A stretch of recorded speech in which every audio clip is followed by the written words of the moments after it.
All right, hey everyone, back again for another episode of Emancipatory Education Now. Today, Abby's going to lead a dialogue around stereotype threat. So take it away, Abby.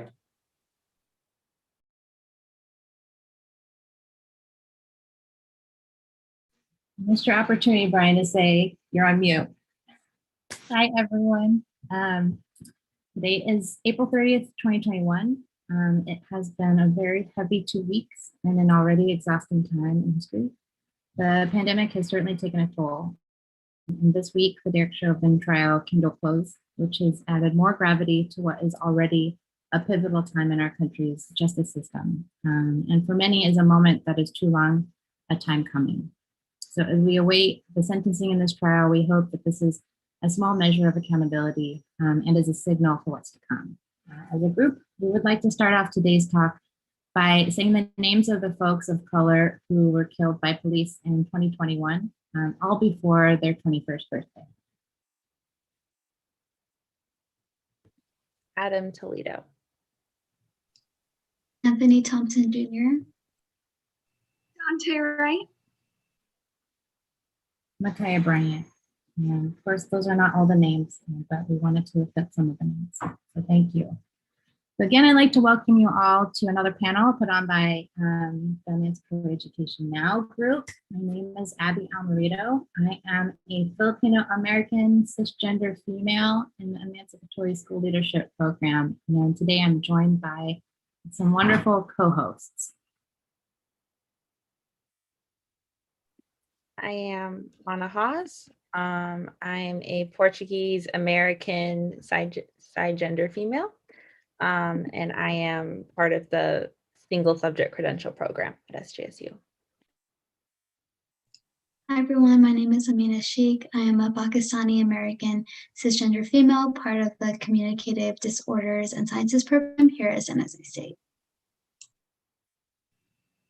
Hello everyone, my name is Vaishnavi and I am a South Asian American cisgender female and I am currently studying public health at San Jose State.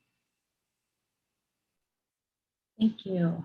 So one pretty clear theme that has run through many of our previous panels was that the work of emancipation in education and education for emancipation requires inward work and a great deal of reflection. So for today's round, I asked my co-host to consider stereotypes and how stereotypes can impact performance and social inclusion. We watched a TED Talk by Chimamanda Ngozi Adichie called Danger of a Single Story. So I'm gonna launch into the questions. So first off, what resonated with you about the TED Talk? Did anything surprise you or challenge your previous ways of thinking?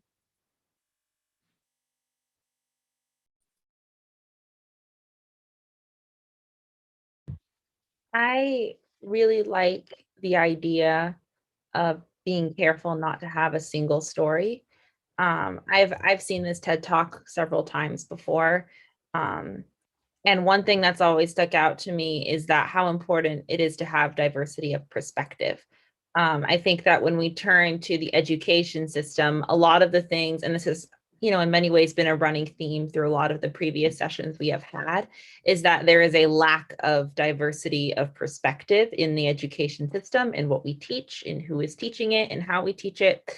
And so many of the problems that lie in that system can be fixed by fostering that diversity. And so I think that this TED Talk in a way speaks very powerfully to that, to the importance of not letting one single perspective on a people, on a country, on a group, on anything dominate our way of thinking.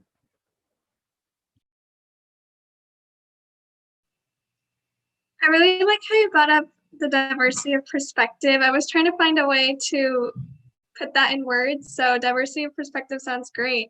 And I do agree with that because I think a lot of what we see in the media and what we hear influences how we perceive a specific person or a country. And before I came to San Jose State University, I felt like my worldview was a little smaller And I also caught myself thinking, you know, if someone was from Africa, I didn't know that they had so many wonderful universities and places to study and so many wonderful landmarks.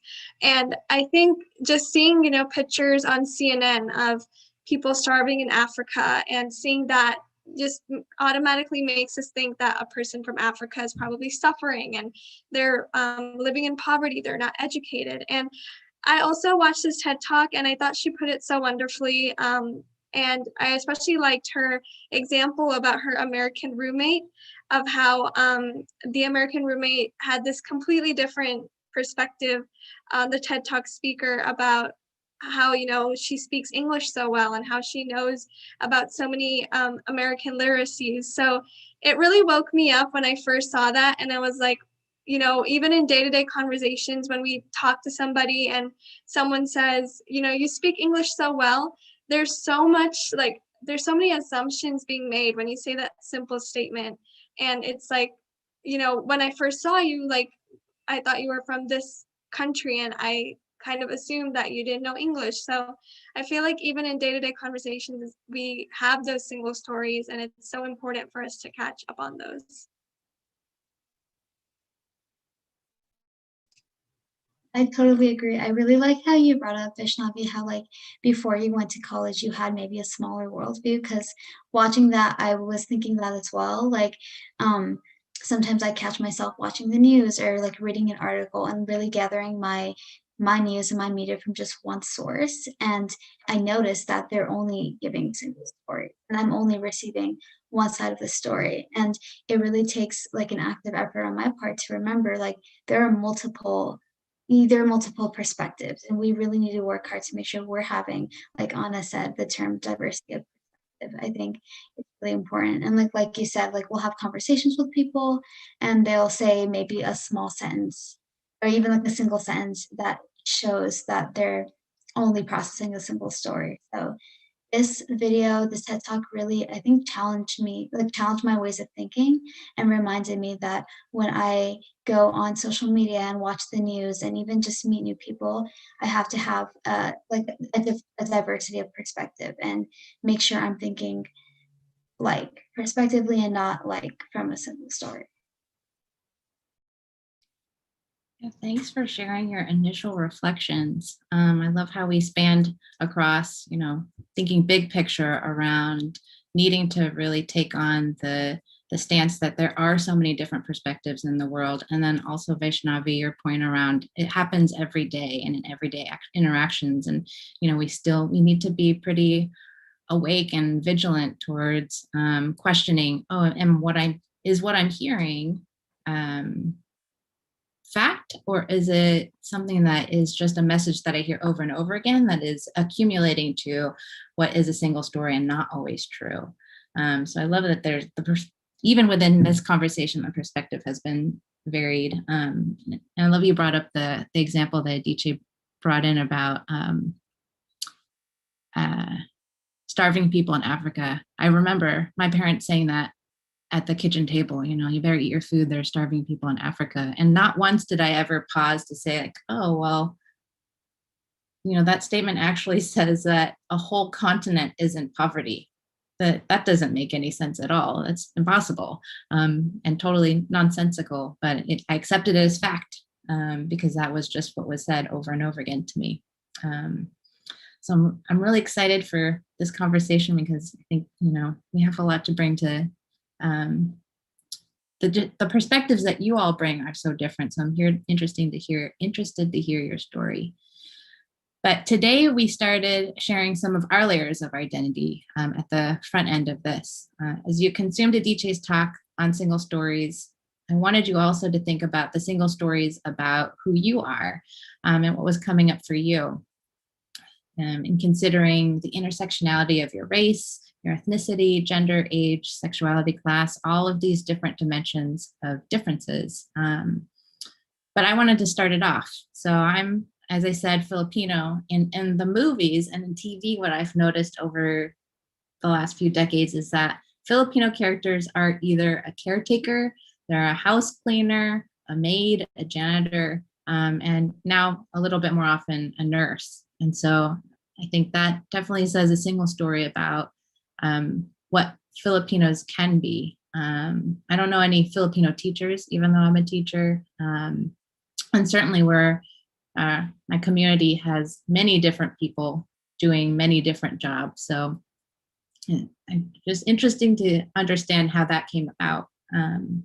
Second, as a millennial, I think there's this narrative around millennials where they're lazy or they're folks that need to be accommodated. And that message is the accommodations are a burden. And I feel I'm pretty hardworking and kind of the opposite of that. And there are a ton of single stories about women and their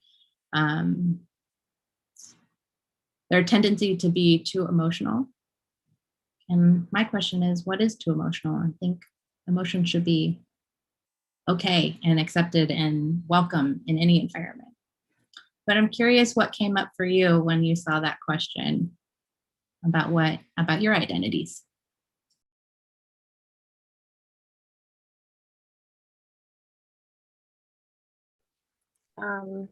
I think, for me, I really liked how you brought up the portrayals of Filipinos in movies, Abby, because as a woman watching or even as a girl really watching portrayals of female characters in like action movies, or in like adventure movies,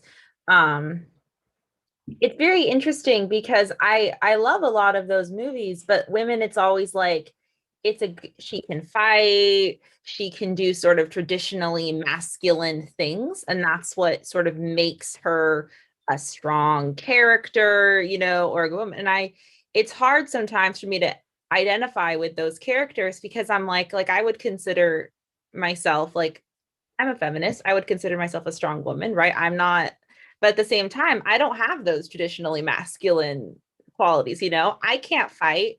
I can't, fix things. I'm stereotypically feminine in that sense. And so there's this, I feel like there's almost, for me, sometimes there was this impasse where I'm like, society says that if I want to be strong and if I want to, that I have to like take on these masculine traits, and that if I'm, overly feminine, that I'm being weak and I'm sort of like falling into this negative stereotype of how women are. So I think for me, there's this sense of like, I think the single story really is it becomes an either or. You're this or you're that. You are traditionally feminine or you are, woman with masculine qualities. And I'm like, it doesn't have to be an either or, and in reality, the point is that you can't categorize people into boxes. You can't tell someone this is who you are. I've created the box that defines how you live your life, and this is what comes of that. And then you either have to accept the box or break out of it. And so I think for me, it's been, a journey of sort of realizing like, I don't have to try, I actually have to not think about the stereotype at all. Like, it's not even about breaking the stereotype. It's about realizing that the stereotype I shouldn't define myself in relation to the stereotype to begin with.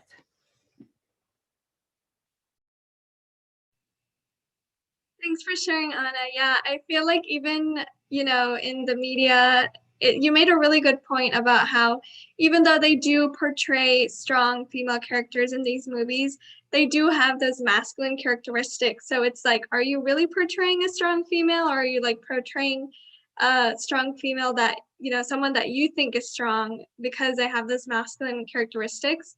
So it's really nuanced, and I've never thought of it that way. So thank you for sharing.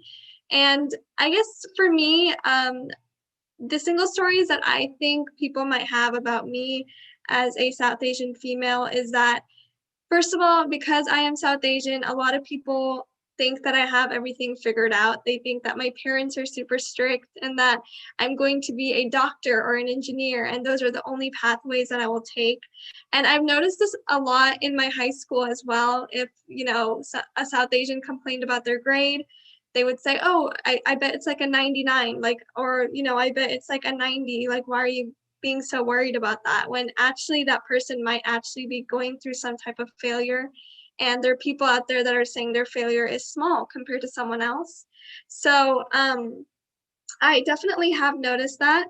And also, again, going back to parents being strict, like a lot of people think that South Asian parents are really strict and they're like tiger moms. We do see, in Asian American stories, we see tiger moms who are constantly on their children's back about going to extracurriculars and getting straight A's. And my parents are not like that. Like, they are very free. They let me choose what I want, any career that I want. And, if I do like bad on an assignment or a midterm or something like that, they're very accepting of that. So it's kind of sad to see, even in shows. I was thinking about Phineas and Ferb because that's something that I used to watch a lot when I was little.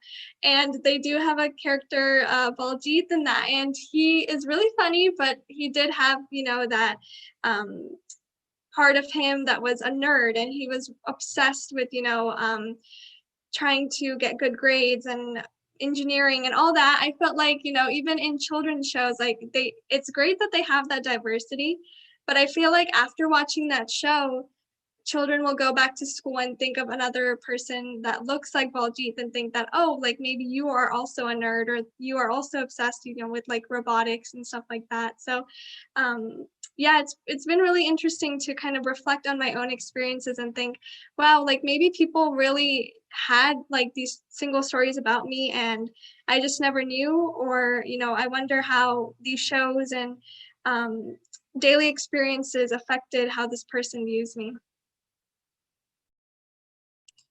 Thank you for sharing, everyone so far. Thank you for sharing your experience.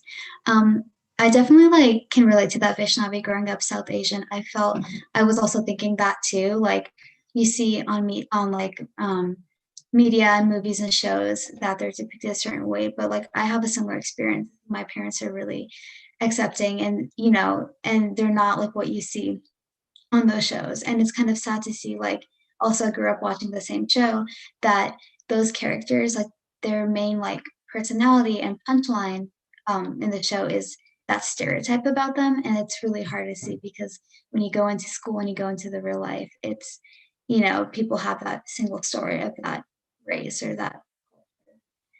For my single story, I was really thinking about growing up. I grew up South Asian, but I'm also, one big part of my identity is that I'm Muslim. And I think the way Muslims are depicted on media is just very, they're depicted as like violent.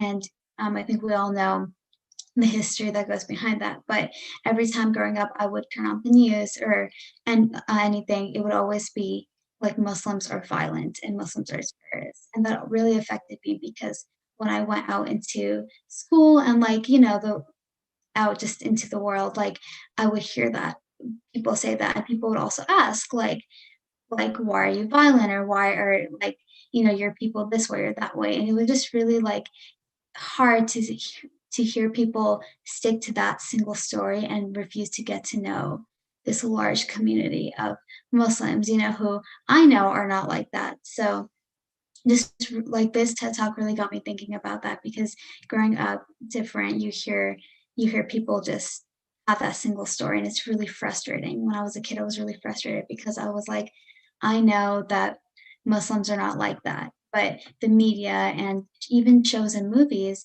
they depict certain groups like that. And I'll like watch, I forgot what movie, but I watched a movie growing up, and it was like the main villain and the main antagonist in the show were Muslim. So it was really important for me to reflect on this. And I really think like it's really like cool to see, like now I realize like what that is. It's like a single story, and we can work to kind of like have people view us from different perspectives.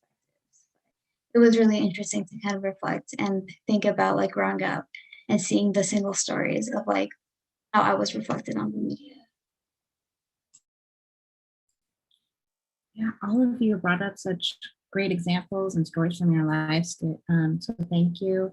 I think, Aminah, you brought up something that's interesting, how these single stories, as Adichie says, they are representative of certain folks more than others. So I remember a part where she said, oh, there's so many stories about America that I don't have a single story about America, in the same way that folks have single stories about women, or they have single stories about people from Africa. And I love that all of you are sharing the contradictions about, what it means to be a woman, what it means to be Southeast Asian, and what it means for your parents to be of that background and to have single stories about them too. So I think that's powerful too, for us to continue to share our stories so that our stories become representative of a larger canon of stories about our people and our communities. So thanks for starting that off in this space. But in the TED Talk, Adichie references an Igbo word, Nkale. So it means to be greater than another. She goes on to say that single stories exist because there are those who have the power to write the definitive stories of a person or group of people. Which is our media, which you've noted. So our media has this power of telling the single story of different communities. What are some single stories that you've started to notice in the media? And you can think about news, books, movies of other communities other than your own.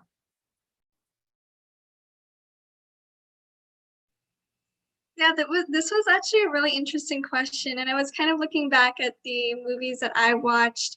And I really think that, at least for Indian Americans, some shows have come a far way in kind of depicting the opposite side of how we are viewed traditionally. So, before, like I said before, shows would focus on the aspect of Indian Americans being nerdy and, just constantly focusing on studying and stuff. And recently I saw a show on Netflix called Never Have I Ever. And that one, like that show, I felt like did a really great job at showing that Indian Americans do date. We like to date. It's not always arranged marriages, all that stereotypes around, especially South Asian females.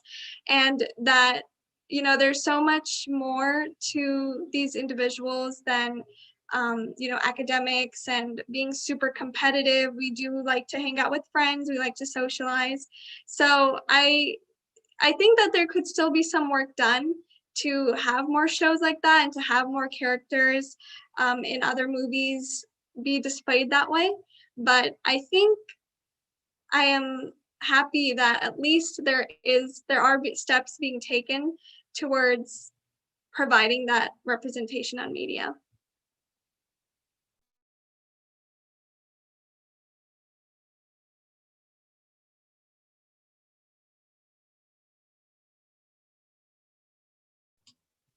Thank you for sharing. I definitely agree with you. I saw that show too, and I thought of the similar thing, that it's cool to see how these like stereotypes that are there kind of being broken in, and it's a different perspective to take on it.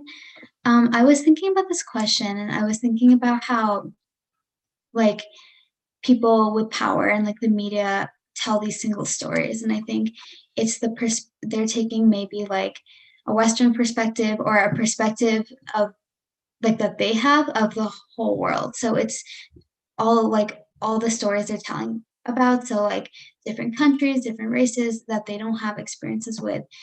We might be seeing these people, these groups being depicted as like lesser than, or anything like how we mentioned like, oh, like everyone in Africa is starving, or like you said, Vaishnavi, like Indians are being depicted as like nerdy, and like we're seeing all these stereotypes. And I was thinking that every time I see something being said about a certain group, it might be someone who is thinking from a really narrow perspective and really a single story, and they may not be trying to open up their minds. So I think like trying to fight that or trying to overcome it would be definitely more media, because I know when my friends watch a show or watch a movie that has different perspectives, they're like, oh, I didn't know this, or like, oh, like I'm learning about this. So I think, like you mentioned, Vaishnavi, like just seeing more representation on media, maybe books, and even like on the news when we hear a certain story, maybe hearing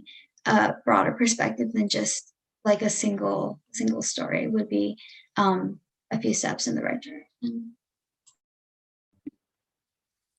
And I like how you mentioned the news at the end, Aminah, because I was really thinking about like how the news portray single stories in relation to this question. And I was thinking about how like you know, when unfortunately, when we hear these killings, like when George Floyd was first killed, murdered, the one of the first few things that the news media kind of latched onto was that, you know, he'd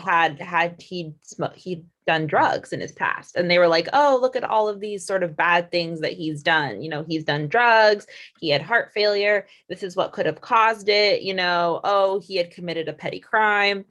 And they do this very quickly. This happens, and this happens a lot whenever you see, you know, African Americans that, you know, are unfairly killed. They, a lot of times the media will very quickly find pieces of quote unquote, you know, the things about their past lives that make them look bad, and they'll present it in a way as if like, this person wasn't all that great. Why are we, you know, it's very callous and it's totally untrue, but they'll present it in a sort of like, this person wasn't all that great, right? And so why should we care so much about how they died? And so they sort of paint this, it creates this narrative that these killings are not unfair, or that it's okay for this kind of thing to be happening, or that we are, you know, that people of color are overreacting, which is totally untrue, but it serves to create that false narrative. And I think the fact that our media sort of instinctively seems to turn to that says something about how the media manipulates, you know, people's perceptions of what's happening in America. Because then many of the people that, you know, choose not to believe in systemic racism, they'll point to things like that and they'll be like, oh, well, he deserved it, that wasn't systemic racism. And it's like, no, well, that's really not the case at all. And so I think that, you know, with the media, it can be I find myself having to be very careful, because they very easily try to sort of paint this picture that, you know, racism isn't as big of a deal as other people are saying it is, that the police system just needs to be like a quick fix, when that's not the case. And they do this by sort of consistently presenting people of color. You know, in my case, in this example, it was African Americans, but it, you know, as many times it's just large groups of people of color. They generally do this by presenting people of color in very negative lights in order to sort of explain away acts of racism against those people. Yeah, Anna, I really thought that was a great point, like, especially with African Americans in the nation right now.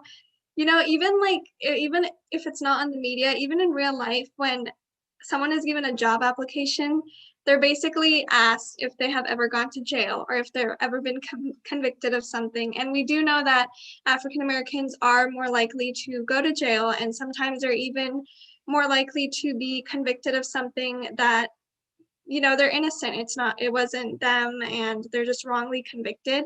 And I wonder how, you know, employers create that single story when you put on your job application that you have gone to jail before or you have been convicted of something before. Can, like, people not change? Like, do people, you know, do they think that just because you've gone to jail, you're like this scary criminal and like you can't turn around your life? So yeah, as soon as you said that, I was thinking back to just like the job application process, how even in something as simple as that, we are also carrying those single stories. Those are all really excellent points. And I love how you brought it back to there are consequences to single stories that people have, whether it be their lives, their livelihood, in employment. And it doesn't have to be simply about if they're a felon or not. There are studies that also show that people get weeded out of the process based on their name alone. So if a name is more ethnic sounding, or if it sounds, or if it looks like it's African American, or just name other ethnicity, they're less likely to go on in the process of being hired. So there's all sorts of ways that single stories play into this, and really appreciate you bringing us back to George Floyd, Anna, because there are so many narratives out there that are harmful, and we can start to question, how did what single story contributed to George Floyd's death in the first place, let alone what was coming out in the trial, in comparison to other very heinous crimes. The one example that keeps coming up in my mind is Brock Turner. If you remember him, he was a student at Stanford, and he was convicted of raping a woman, totally convicted, but got a lesser sentence because the judge, the court, said, "Oh, well, your life is so valuable. You have so much potential. We don't want to shorten it by giving you a longer sentence." And so right there, the court system is already placing a value of who is redeemable and who is irredeemable. But that's a whole other episode that we can continue to go on. I'm going to combine the last two questions because we're heading up on time here. But I'm curious what your thoughts are on why it's important to understand single stories of ourselves and others, particularly when we're working in spaces with youth. And then another article we read gave some suggestions on what we could do to kind of combat single stories and stereotypes. And wanted to know your thoughts on those, if that was enough, if you have other suggestions on what could be done.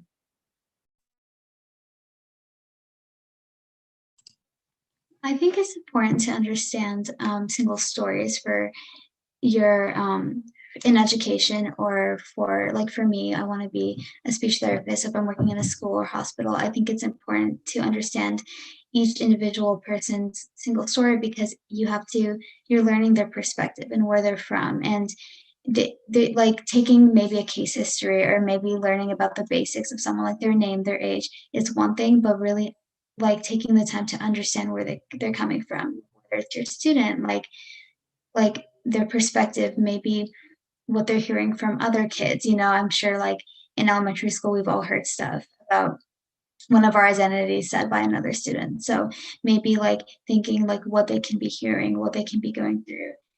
If you have a client, like what their restrictions are, just so you're creating an inclusive environment. I think that's so important. It's just important to take one step forward. And I think if you don't take that perspective, you're already being ignorant. Like you can be ignorant to someone and where they're coming from. So I think it is a necessity to understand.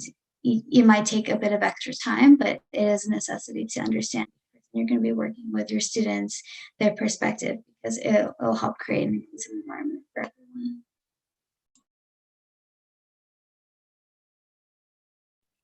I completely agree. I think, Aminah, you really touched on why it's so important to consider the danger of single stories. We can't let ourselves be ignorant. We can't willingly let ourselves be ignorant, So we have to always be making that step to get to know people, to check our own biases. One thing that I don't remember what study this was from, but I read this study for one of my classes. And basically what the study was saying was that they found that Black and brown students were more likely to get penalized in school for minor infractions. So things like dress code violations, not having not having like your hair cut the right way, whatever it is that schools, sort of police about students talking in class. They were more likely statistically to get disciplined for those minor infractions than their white peers. And I think that it says something about what kind of stories are we as teachers hearing about our students, because we internalize the stories we hear. So if in the media we see all of these African Americans being, sent off to prison, whether that was justified or not, but we see that and then we internalize it. And so it raised a very interesting point that even if we think like, oh, well, I'm not racist, I don't think this, I'm not racist, I am accepting, I'm creating a safe classroom, but we've already internalized these stories because we grow up with them. We see them. We see African Americans being portrayed in a negative light in the media, in the books, in TV shows. We see a lack of representation. And when we do see it, it's negative. And so it creates this story about then our students that then carries over, where you become more likely to see the worst in your students. And so And so the problem is that that's why I think you have to engage in self-reflection, which I think that is something that could really add on well to what the article was saying. Is it's not just about like the practices that you do for your students. Obviously, that's very important, but it's also about self-reflection. You have to think about your own implicit bias and what kind of stories you may have internalized without meaning to, because oftentimes it's without meaning to. Nobody in this room would say, oh, I'm racist. And you know what I mean? And none of us are racist in our convictions, but sometimes it's these stories that we internalize without meaning to. And so having to check ourselves and say, what stories am I telling myself about my students? How am I viewing my students? Is the way I'm viewing my students colored by the way people like them are portrayed in the media or by my own personal experiences? How can I change this? How can I be more equitable and make sure that I'm not, whether consciously or unconsciously, making these harmful assumptions about my students? Yeah, Hannah, I think your thoughts on self-reflection is similar to mine. I think it's really important for us to also just ask ourselves, if what I'm thinking or, what I am kind of how I am treating this person justified, is it valid? Sometimes we like single stories can just be like a really quick assumption, and we grew up with that, like Anna said. So even though we don't want to have those single stories about people, sometimes that's our first thought when we see someone. So it's really important to think, even if the media and if the news is portraying this individual like this, or they are trying to push these single stories about people, we still need to be able to look through that and just kind of ignore that to make sure that we acknowledge that this person is unique. And I was thinking about how this might relate to like microaggression too, like in class, in a classroom, referring to undocumented immigrants as illegals or aliens might seem harmless, but to an undocumented child in that class, they might feel a bit threatened, or they might feel lesser. So I feel like keeping things like that in mind and making sure that you know how to pronounce a person's name, you're not categorizing people based on your ideas about them, having the same expectations for all children. I feel like sometimes teachers or educators or anybody might have lower standards or lower expectations for a colored child. Maybe if they performed a certain way, that's good, but if a white child performed the same or got the same score, then it's not as good. So having similar expectations and not allowing someone's skin color or where someone's from kind of dictate their standards and their expectations. And in the article, I really liked how one of the methods to do that was to forewarn students about stereotype threat.